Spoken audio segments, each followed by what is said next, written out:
Yeah, it's probably been on the market now for at least 10 years, and it might be coming up on over 15 years.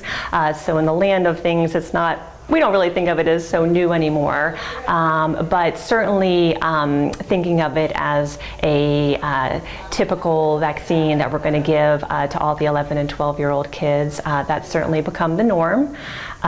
For girls, it kind of started off as being recommended for females only. It got discovered kind of linked to cervical cancer. So when they were looking at cervical cancer, they found the HPV virus present and thought, well, maybe this has something to do with getting cervical cancer. So the vaccine is developed to help your child never get the HPV virus, and the idea is if you never get the virus, then it hopefully would never transform into cervical cancer. So that's kind of how it all started, and then over the last several years, lots more research being done on HPV virus. They're now finding it in other cancers, oral cancers, esophagus cancers, throat cancers, and these are cancers that affect both males and females equally. So the recommendation changed that we should make this a vaccine that we strongly recommend to all our patients, both male and female.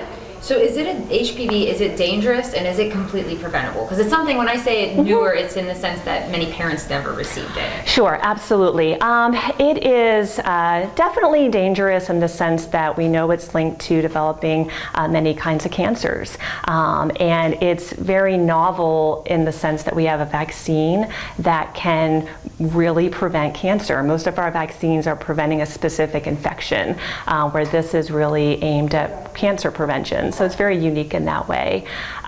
It is preventable. We know if we get your immunizations before you enter your teen years and young adult years, that it's been very effective. They're already seeing reductions in cervical cancer rates, very dramatically so, in the young women that are now, in their young adult life.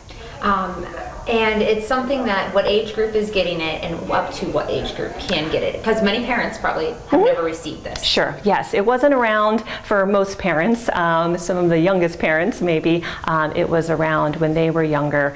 In our office, we focus on the HPV vaccine as part of your 11 and 12-year-old checkup. That ties in nicely to the tetanus booster you're getting then and your meningitis vaccine that you're getting then. We kind of try to do our HPV set of 2 shots during those visits as well. Every office may do it slightly differently, though. It is technically approved starting at age 9 and up. So there may be some offices out there that just get it done at the 9 or the 10-year visit. But overall, I would say most pediatrician offices are focusing on the 11 to 12-year-old time frame. But it's never too late. You can get it at 13 and older. It changes how old you can get it. I only take care of kids till they're 20, so I don't follow that as closely. But I think it might even be into the mid-20s or beyond now. But our focus is in the preteen time frame. Just get your 2 shots and get it out of the way. Yeah, because I've read a little bit about it. It's it can be sexually transmitted in a sense. Correct, yeah. So that's the main way that the HPV virus is spread between humans. And it often has no symptoms. So that's why it's so hard to know. It's the most common STD. It often has no symptoms whatsoever in women. They often don't know that they might carry it until they're going to a routine kind of gynecology appointment. And by then it may have already started to cause some changes and be leading down that precancerous pathway.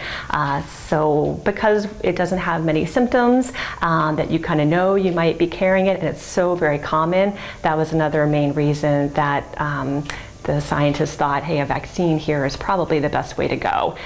It prevents it, it brings health to the most number of people, and it's preventing cancers. So the idea is that you would get the 2 vaccines before you were even ever exposed.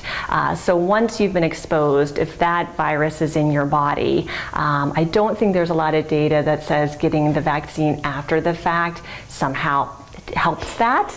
It may a little bit, but yeah, the real idea is get the 2 shots before you're even in a situation where you could have the vaccine transmitted to you, and it will really stop the cycle of it being shared, amongst individuals. And the earliest they can do that, you said, is 9. 9 is the technical age that it's approved for, and again, most offices will do it at 11, 12, and 12 to 13. Okay. Yeah. Very important to get the shot. Yes, very helpful. The sooner the better. You just get it out of the way. I just try to think of it like you're getting your tetanus booster and your meningitis booster. Let's get our HPV done as well. And then it's something that the next generation of kids going into adults, they really won't have to be worried about this virus as an illness or as a cancer causing virus. I know you may have said it, but is it mandatory? Like, you have to have it in the state of Pennsylvania? It is not. HPV is not mandatory. It's highly recommended by the Academy of Pediatrics and the Academy of Family Physicians. It is not mandatory, though. The Tdap and the meningitis are, though, both for entering 7th grade and the meningitis to enter 12th grade. I think this is the direction that medicine could be going, is looking at what causes cancer. It's obviously multifactorial, but if we can identify something we could have some control over, a virus or an infection, and then prevent that infection, then we would hopefully be preventing a lot of cancers. I don't know if it'll translate into a lot of other cancers. It would be fabulous if it did. It would kind of be that dream that you could get a vaccine to prevent cancers.